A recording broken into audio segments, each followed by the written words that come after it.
Hi friends, నమస్తే. మీలో ఎంతమందికి చిలకడ దుంపలంటే ఇష్టం? నాకైతే చాలా చాలా ఇష్టము. కొన్ని ఏరియాలో వీటిల్ని గనిసగడ్డలని కూడా అంటారు. ఇవి రెగ్యులర్‌గా దొరకవు. మాకైతే రేరుగా దొరుకుతవి. మొన్న మార్కెట్‌కి వెళ్ళినప్పుడు కనిపిస్తే తీసుకొచ్చుకున్నాను.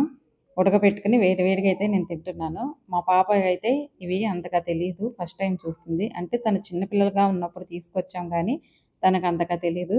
తినాలని ట్రై చేస్తుంది. పాపం కాలుతున్నాయి అని అంటుంది. చిలకడ దుంపల టేస్ట్ అయితే చాలా బాగుంది. వీటిల్ని నేనెలా ఉడకబెట్టుకున్నానంటే, ముందుగా తెచ్చుకున్న చిలకడ దుంపల్ని నీట్‌గా వాష్ చేసుకొని, ఆ తర్వాత వాటిని ఒక గిన్నెలోకి వేసుకొని, చిన్న టీ గ్లాసుడు నీళ్లు పోసి పొయ్యి మీద పెట్టి కాస్త ఉడికించుకున్నాను. చిలకడ దుంపలు కొంచెం ఉడికిన తర్వాత నూనె గాని, నెయ్యి గాని వేసుకోండి. నేనైతే ఇక్కడ కొద్దిగా నెయ్యి వేసుకొని, రుచి కోసం కొద్దిగా సాల్ట్ కూడా వేసుకొని, సిమ్‌లోనే ఉంచుకొని మధ్య మధ్యలో కలుపుతూ 2, 3 నిమిషాలు ఉడికించుకుంటే మనకెంతో రుచికరమైన చిలకడ దుంపలు రెడీ అయిపోతాయి. వీడియో నచ్చితే లైక్ చేసి సబ్స్క్రైబ్ చేసుకోండి.